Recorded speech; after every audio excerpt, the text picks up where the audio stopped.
ఐపీఎల్లో Rajasthan Royals batter Vaibhav Suryavanshi సంచలనం సృష్టించాడు. 35 బాల్స్లో సెంచరీ కొట్టి ఔరా అనిపించాడు. ఐపీఎల్లోనే అత్యంత చిన్న వయస్కుడు అయిన 14 ఏళ్ల వైభవ్ సూర్యవంశీ గుజరాత్ టైటాన్స్ బౌలర్లకు చుక్కలు చూపించాడు.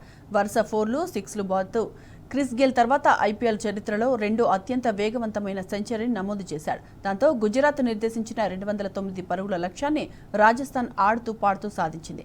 యశస్వి జైస్వాల్ కూడా హాఫ్ సెంచరీ నమోదు చేయడంతో కేవలం 15.5 ఓవర్లలోనే 2 వికెట్లు మాత్రమే కోల్పోయి లక్ష్యాన్ని ఛేదించింది.